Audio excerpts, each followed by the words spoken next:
Hello friends, so now we will see Indian Councils Act 1861, very important act. Indian Councils Act 1861, very important act. जैसे मैंने आपको last lecture में बता ही दिया कि इंडियन के एस्पिरेशंस को सेटिस्फाई करने के लिए लाया गया, क्योंकि ये जो रिवोल्ट हुआ 1857 का, इसकी वजह से जो चिंगारी भड़की थी इंडियंस में कि हमारे ऊपर एक बाहर की ताकत आके रूल कर रही है और हमें पूरी तरीके से सप्रेस और एक्सप्लॉइट किया जा रहा है, उसको कहीं ना कहीं उसकी प्रबलता को कम करने के लिए ये एक्ट लाया गया, ताकि इंडियंस को लगे कि सेल्फ रूल ही हो रहा है, उन्हीं को वही रूल कर रहे हैं, कोई उनको एक्सप्लॉइटेशन और सप्रेशन नहीं हो रहा है, वही रूल कर रहे हैं, कोई बाहरी ताकत उन्हीं के बेनिफिट के लिए आई है, उन्हीं के इंटरेस्ट के लिए काम कर रही है। इसीलिए इंडियन काउंसिल एक्ट 1861 को इंट्रोड्यूस किया गया। ठीक है, अब इसमें क्या चेंजेस किए गए, जैसे बताया था मैंने, वाइस सेक्रेटरी ऑफ स्टेट हो गए थे, secretary of state for India और वाइस रॉय थे, है ना, जो गवर्नर जनरल ही थे। अब इसकी काउंसिल जो थी, वाइस रॉय की काउंसिल, आप जानते हैं कि एग्जीक्यूटिव, सेम काउंसिल ही एग्जीक्यूटिव का फंक्शन करेगी, एग्जीक्यूटिव फंक्शंस, और वही काउंसिल लेजिस्लेटिव के लिए भी मीट करेगी, लेजिस्लेटिव फंक्शंस। जब वो एग्जीक्यूटिव के लिए मिलेगी तो लेजिस्लेटिव के जो मेंबर्स हैं वो नहीं ऑब्वियसली उसमें मीटिंग में रहेंगे, बट लेजिस्लेटिव के लिए जब मिलेगी तो जो बाकी और मेंबर्स हैं वो भी रेगुलर मेंबर्स, वो भी लेजिस्लेटिव कैपेसिटी, लेजिस्लेटिव मीटिंग्स में वो भी पार्टिसिपेट करेंगे। ठीक है, ये था जो हमने अभी तक समझा था। और हमने ये भी बताया था कि 12 मेंबर्स थे टोटल 1853 में, 1 + 4 + 1, ठीक है ना, 4 regular members plus 1 commander in chief plus 6 new members, 6 legislative members, ये हमने अभी बताया था। इसमें एक चेंज और किया, अब इसमें क्या चेंज किया गया वो मैं बता देता हूँ आपको। चेंज क्या हुआ, so I write it down. So I'll write here Charter Act 1853 and Indian Councils Act 1861। इसने क्या किया था, 1 + 4 + 1 + 6 ये थे, ठीक है ना। ये क्या है, गवर्नर जनरल, ये 4 मेंबर्स एग्जीक्यूटिव काउंसिल के, ये commander in chief and these are the legislative members, जो मैंने बताए थे सुप्रीम कोर्ट के लेजिस्लेटिव मेंबर्स। सुप्रीम कोर्ट के चीफ जस्टिस होंगे, एक सुप्रीम कोर्ट के अदर जस्टिस होंगे, तो 4 लोकल मेंबर्स से रिप्रेजेंट करते थे, जो बॉम्बे NWFP, बंगाल एंड मद्रास के गवर्नर्स अपॉइंट करेंगे, 4 मेंबर्स। ठीक है, अब चेंज क्या हुआ, 1 तो थे, ये वाइसरॉय थे, ये 4 की जगह हो गया 5, एक न्यू मेंबर आ गया, 4 + 1 ये न्यू मेंबर था, तो ये जो थे फाइनेंस मेंबर ऐड हुए थे, फाइनेंस मेंबर, एक न्यू फाइनेंस मेंबर ऐड किए गए थे, +1 सेम कमांडर इन चीफ, और ये जो 6 थे इसको वेरिएबल कर दिया गया, 6 to 12 मेंबर्स, 6 से 12 मेंबर्स हो सकते हैं, 6 मिनिमम और 12 मैक्सिमम, ये नए मेंबर्स अपॉइंट आप legislative, so these are the legislative members जो कि काउंसिल के अंदर अपॉइंट किए जा सकते हैं। एंड ये मेंबर्स कौन थे, सो दी 6 to 12 मेंबर्स, सो इसकी एक कंडीशन थी, एटलीस्ट हाफ, ये 6 to 12 का बता रहा हूँ, ठीक है, at least half of them shall be non officials, है ना। नॉन ऑफिशियल्स मतलब गवर्नमेंट सर्विसेज वाले नहीं होंगे, यानी कि कोई सिविल सर्वेंट नहीं होंगे, वो किसी सर्विसेज में नहीं होंगे, ठीक है, नॉन ऑफिशियल्स होंगे, क्योंकि कुछ होते हैं ऑफिशियल्स और नॉन ऑफिशियल्स, तो नॉन ऑफिशियल को अपॉइंट किया था, यानी कि सरकारी नौकर नहीं है, नॉन सरकारी हैं, सरकारी में नहीं है उनका, ठीक है। और ये कौन नॉमिनेट करेगा, टू बी, सो ये कौन मेंबर, तो 6 to 12 मेंबर्स, सो ये कंडीशन थी, and the 6 to 12 members to be nominated by viceroy. Viceroy खुद अपने मेंबर्स अपॉइंट करेंगे, members to be nominated by viceroy for 2 years, 2 साल के लिए अपॉइंट करते हैं वाइसरॉय, हर 2 साल के लिए, फिर 2 साल बाद चेंज कर देंगे। तो ये चेंज हुआ, ठीक है। तो चेंज आप देख रहे हैं, लेजिस्लेशन को बढ़ा दिया गया, लेजिस्लेटिव जो कर रही थी काउंसिल उसमें मेंबर्स बढ़ा दिए गए थे, ठीक है, ताकि ज़्यादा से ज़्यादा कानून बनाने में, क्योंकि कानून ऑब्वियसली कानून बनाएगी काउंसिल जब भी बैठेगी, तो कितने मेंबर्स बैठेंगे, 1, 5, 6, 7 और 7 और 12 19 मेंबर्स हुए ना, 1, 5, 6, 7 और 12, 19 मेंबर्स। तो जब भी कानून बनाने के लिए बैठेगी तो ये सब मेंबर्स बैठेंगे, और कुछ हाफ को नॉन ऑफिशियल्स को अपॉइंट करने के लिए बोला गया था, यानी कि सरकारी नहीं होंगे वो, गैर सरकारी होंगे, ठीक है। तो ये डिफरेंस है काउंसिल में।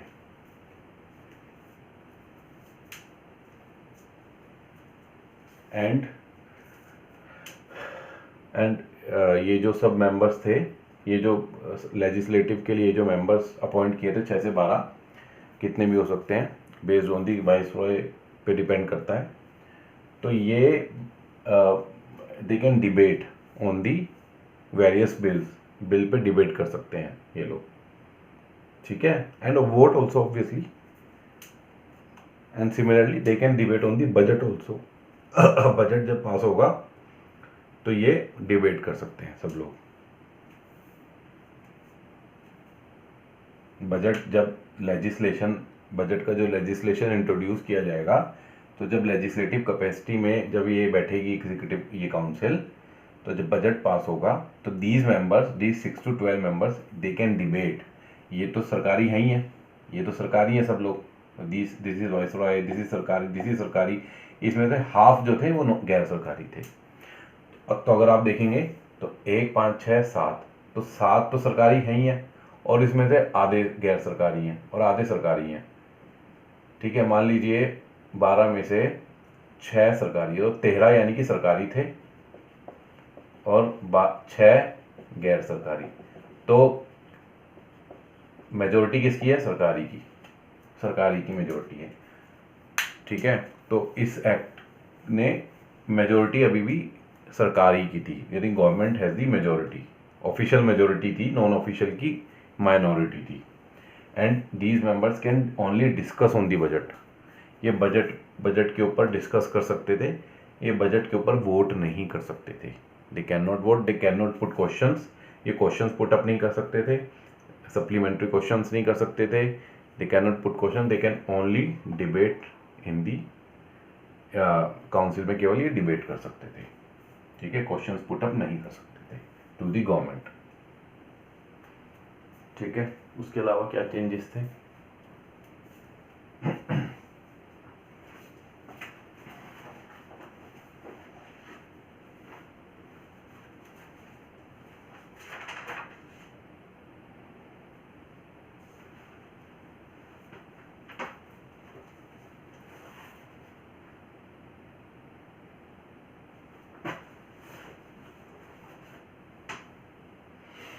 another provision, important provision,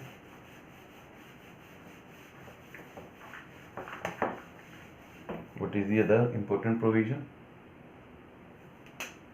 तो I'll write it down। Viceroy के पास ऑर्डिनेंस की पावर थी, ऑर्डिनेंस मेकिंग पावर, ठीक है। वाइसरॉय एंड हिज काउंसिल के पास ऑर्डिनेंस, तो ये केवल 1 + 5 + 1, केवल ये इनके पास थी, यानी कि 5 या 7 मेंबर्स के पास। ऑर्डिनेंस मेकिंग पावर, यानी कि ऑर्डिनेंस आप जानते ही हैं कि कानून जो है बिना पार्लियामेंट के बनाना, तो ये इन 7 मेंबर्स के पास ये पावर थी कि ऑर्डिनेंस ये बना सकते हैं, पास कर सकते हैं, which will be valid for 6 months, 6 months के लिए वैलिड होंगे वो कानून, ठीक है। उसके बाद लेजिस्लेशन पास कराना पड़ेगा, अदरवाइज वो नल एंड वॉइड हो जाएंगे, नल एंड वॉइड हो जाएंगे, कानून पास कराना पड़ेगा आफ्टर 6 मंथ्स। उसके अलावा portfolio system, very important, portfolio system introduce किया था इसने।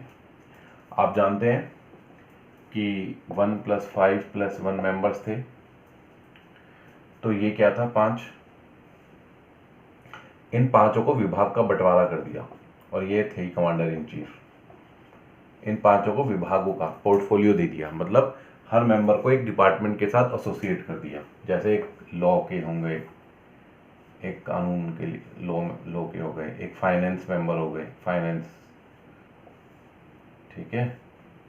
सिमिलरली 3 और थे, एक डिफेंस में हो गए, डिफेंस मेंबर, 2 और मेंबर्स थे, ये थे, इसमें थे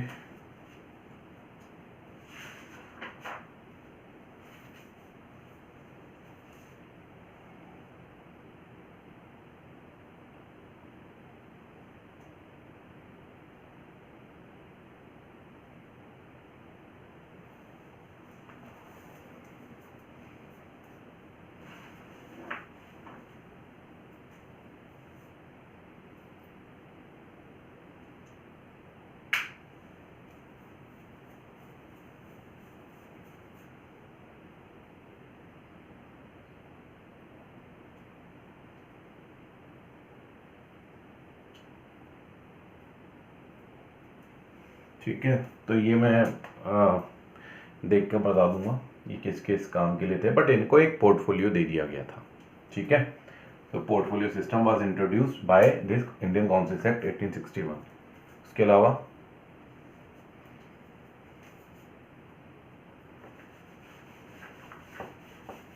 the points, important points,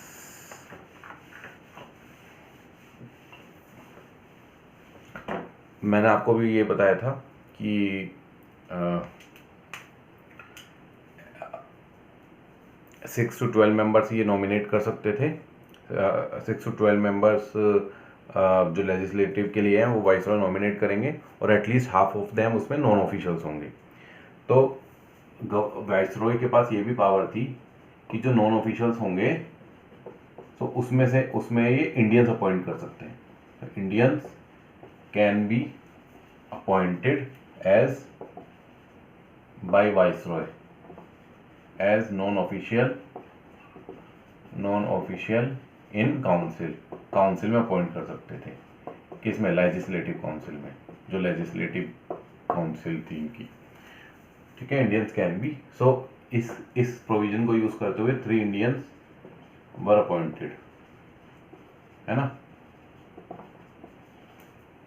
Maharaja Dinkar Rao,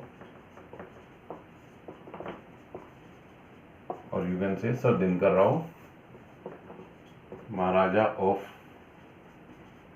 Patiala and Banaras, ये अपॉइंट हुए थे, Patiala and Banaras and sir Dinkar Rao. So these 3 Indians were appointed in the Legislative Council as non-official members. Very important point. ये important है, ये प्रीलिम्स में पूछा जा सकता है, even public service commission state में भी पूछा जा सकता है, इवन स्टाफ सिलेक्शन कमीशन या अदर एग्जाम्स में पूछा जा सकता है कि किस एक्ट के माध्यम से इंडियंस का अपॉइंटमेंट हुआ था पहली बार काउंसिल में। इंडियन काउंसिल एक्ट 1861 के माध्यम से, ऑर्डिनेंस भी, पोर्टफोलियो भी इस एक्ट के माध्यम से हुआ था, बहुत इंपॉर्टेंट है इसलिए एक्ट। उसके अलावा कुछ माइनर चेंजेस थे वो मैं बता देता हूँ।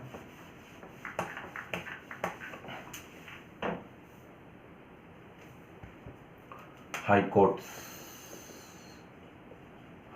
कोर्ट्स की हाई कोर्ट्स की सेटअप हुई थी बाय बाय दिस एक्ट, इस एक्ट के माध्यम से। कौन कौन सी? सो इलाहाबाद, बॉम्बे, है ना, इलाहाबाद, बॉम्बे, तो बॉम्बे सॉरी मद्रास, बॉम्बे एंड कैलकाटा, ये हाई कोर्ट्स अपॉइंट हुई थी 1861 के एक्ट के माध्यम से। Madras, Bombay and Calcutta high court, ये सेटअप हुई थी, सेटअप हुई थी इस एक्ट के माध्यम से। Very important, Bombay, Madras and Calcutta. सबसे पहले हमारे देश में इन्हीं उच्च न्यायालयों की स्थापना हुई थी, ठीक है। और उसके अलावा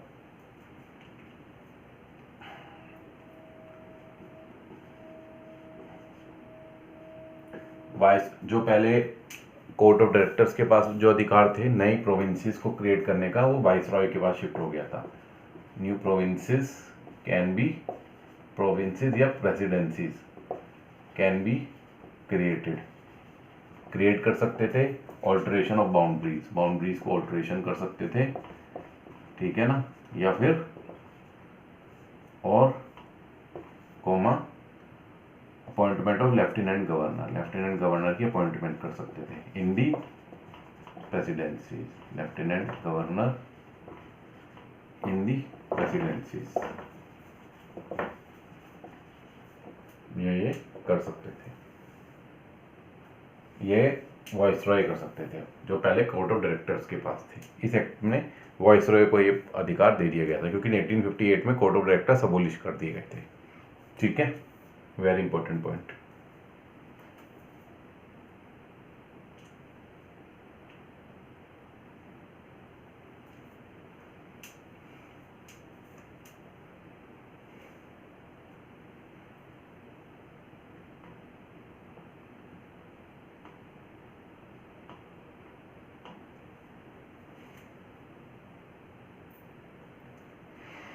और इसके पास एक पावर और थी साथ में, लेजिस्लेटिव काउंसिल्स जो थी can be created by viceroy. Actually क्या है, आपने नई प्रेसिडेंसीज बना दी, अब वहाँ पे गवर्नर होंगी और गवर्नर की काउंसिल्स होंगी, है ना, जैसे गवर्नर जनरल और गवर्नर जनरल की काउंसिल होगी, इसी तरीके से हर प्रेसिडेंसी में गवर्नर होंगे और उनकी काउंसिल होगी, ठीक है। तो गवर्नर और गवर्नर की जो काउंसिल होगी वो तो अपॉइंटमेंट आपके क्राउन से होगी डायरेक्ट, यानी कि फ्रॉम दी क्राउन। वो मैं अभी समझा देता हूँ एक बार आपको, ये पॉइंट अभी समझाता हूँ मैं। तो गवर्नर्स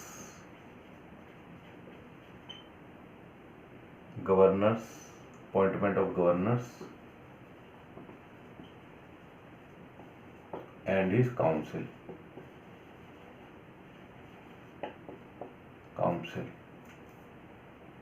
ठीक है। तो ये वाइसरॉय अपॉइंट कर ही सकते हैं, ठीक है, सभी अलग अलग जो प्रेसिडेंसीज हैं, जो जैसे मैंने बताया प्रेसिडेंसीज क्रिएट कर सकते हैं और अपॉइंटमेंट गवर्नर्स की और काउंसिल की कर सकते हैं। साथ में इनके पास ये भी अधिकार था वाइसरॉय के पास कि ये लेजिस्लेटिव काउंसिल भी क्रिएट कर सकते थे। Legislative councils can be created in the presidencies में लेजिस्लेटिव काउंसिल भी क्रिएट कर सकते थे, ठीक है। तो मैंने आपको बताया था कि चार्टर एक्ट 1853 के माध्यम से बहुत सारे प्रेसिडेंसीज की स्थापना हुई। पंजाब की हुई, देन आपकी सिंध की हुई, बर्मा की हुई, असम की हुई, सेंट्रल प्रोविंसेस की हुई, लेकिन लेजिस्लेटिव काउंसिल बनाने की शक्तियां नहीं थी अभी तक इनके पास। इस एक्ट के माध्यम से 1861 एक्ट के माध्यम से इनको ये शक्तियां भी दे दी गई, creating the presidencies by viceroy.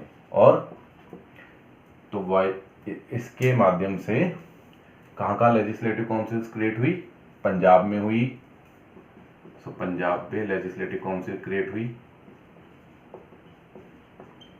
Council Punjab में क्रिएट की गई। और कहाँ क्रिएट की गई? नॉर्थ वेस्ट फ्रंटियर प्रोविंस में एंड सिंध में, इनमें क्रिएट की गई लेजिस्लेटिव काउंसिल,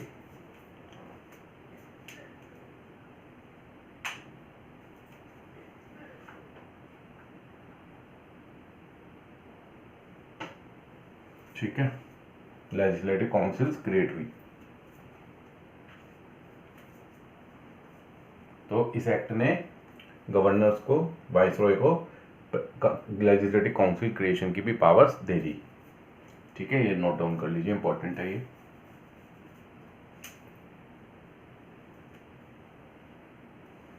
उसके अलावा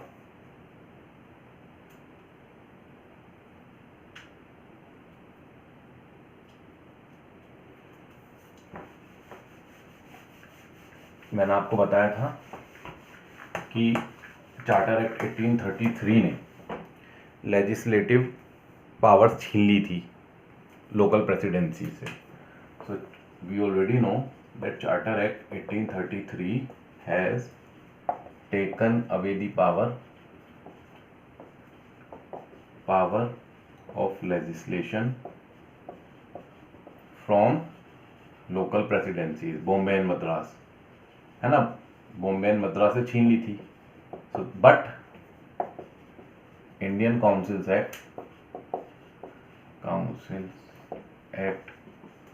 1861 restored those legislative powers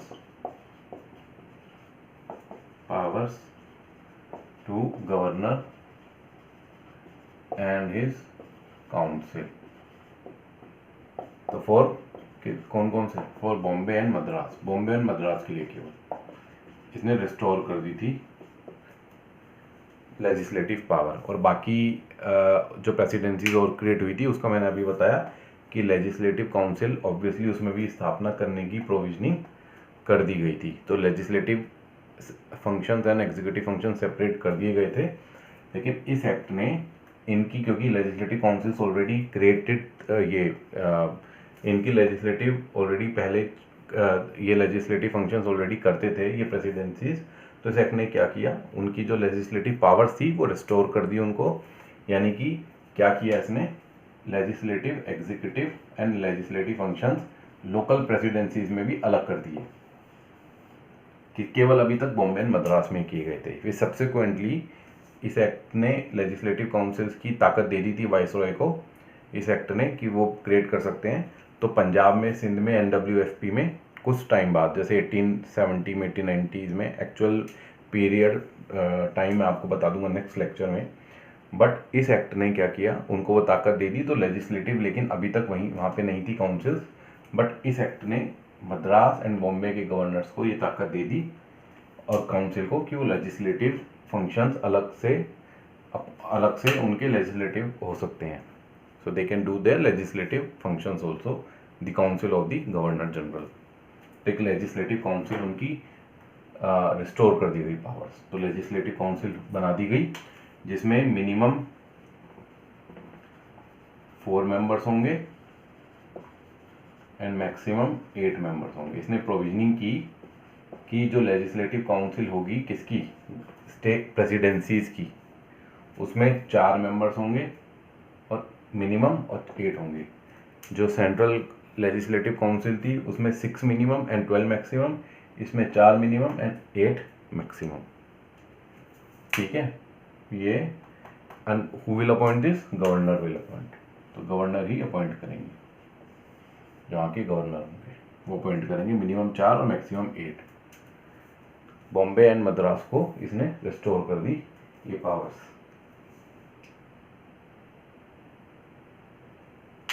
ठीक है,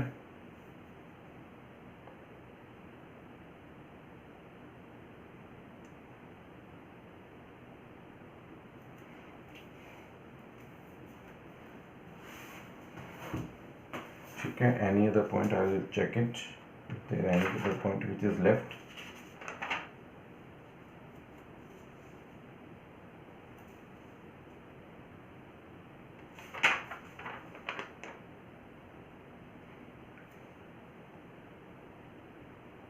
So this act restored legislative powers to the presidency governments of Bombay and Madras, जैसे मैंने आपको बताया, and authorized them to enact laws for the benefit of provinces. However, the provincial legislatures have to ensure that their law should not be in violation to the act of the central legislature. ठीक है, ये तो ठीक है। तो this is the important major important points. और एक point और था विच आई मिस्ड कि वाइसरॉय के पास ये भी ताकत थी जो कि अभी स्पीकर के पास है हमारे लोकसभा के, and vice chairman of Rajya Sabha के पास है, जो हमारे वाइस प्रेसिडेंट होते हैं, चेयरमैन ऑफ राज्यसभा जो कि हमारे वाइस प्रेसिडेंट होते हैं, उनके पास ये पावर है कि जो ट्रांजेक्शन ऑफ बिजनेस है और जो रूल्स ऑफ ट्रांजेक्शन है, मतलब जो भी रूल्स हैं काउंसिल के, लेजिस्लेटिव काउंसिल के, एंड ट्रांजेक्शन ऑफ बिजनेस किस तरीके से कंडक्ट होगा और उसके क्या रूल्स होंगे काउंसिल के, वो वाइसरॉय बना सकता है। So viceroy can make rules for the transaction of business in the council. किस तरीके से ट्रांजेक्शन होगा बिजनेस का, उसके rules viceroy can make the rules. ये वाइसरॉय को ये पावर दी गई। और मद्रास एंड बॉम्बे को लेजिस्लेटिव पावर्स रिस्टोर कर दी, वो लेजिस्लेशन कर सकते हैं। और उनके लेजिस्लेटिव कितने मेंबर्स होंगे, मिनिमम 4 एंड मैक्सिमम 8। और बाकी अभी तक लेजिस्लेटिव बाकी और किसी की रिस्टोर नहीं हुई। बाकी इसने प्रोविजनिंग जरूर की कि वाइसरॉय जो थे वो लेजिस्लेटिव काउंसिल्स क्रिएट कर सकते थे ऑफ अदर प्रेसिडेंसीज, ठीक है, जैसे बंगाल की, पंजाब की, सिंध की, तो इन सब की क्रिएट हुई हैं बाद में 1861 के बाद। मैं बताऊंगा एक्चुअल पीरियड कब कब किस किस की क्रिएट हुई। बॉम्बे एंड मद्रास की लेजिस्लेटिव काउंसिल इस एक्ट ने ही क्रिएट कर दी और 4 मेंबर्स मिनिमम और मैक्सिमम 8 मेंबर्स क्या प्रोविजनिंग कर दिया था इसने। फ्यूचर में भी कोई अपॉइंट होएगी वाइसरॉय करेंगे तो उसमें यही 4 और 8 अपॉइंट हो सकते थे, ऐसा है, ठीक है। So this is the Indian council act 1861। अब मैं आपको बता दूं कि इंडियन काउंसिल एक्ट से एस्पिरेशंस इंडियंस की सेटिस्फाई नहीं हुई, क्योंकि आप जानते हैं कि केवल 3 इंडियंस थे काउंसिल में और माइनॉरिटी थी उनकी। तो और साथ में वो डिबेट ही कर सकते थे, वो वोट नहीं कर सकते थे। किसी भी बजट, कोई भी बजट हो, बजट का पासिंग हो, उस पर वो they can only debate, they can not vote, they can not, और even in legislative council meetings the members cannot, they can only debate, they cannot raise questions, they cannot ask questions from the government, they cannot make the government accountable। तो legislative के पास, अभी legislature के पास कोई powers नहीं थी, केवल debate ही हो सकता था और बस एक माध्यम था कि कानून को पास करना है, दैट्स इट। और वाइसरॉय के पास वीटो पावर थी ही, जो कि पहले से ही चलती आ रही थी, 1793 से ही चलती आ रही है। 1784 में तो कास्टिंग दिया था, 1793 में फाइनली वीटो पावर दी गई थी कॉर्नवालिस के बाद, ठीक है, तो वो तो थी इनके पास। तो this is Indian councils act 1861। Now I will discuss our next act in the next lecture, councils act 1892, which is very important. Till then, it is a big thank you and kindly subscribe to my channel and like my lecture. Thank you so much.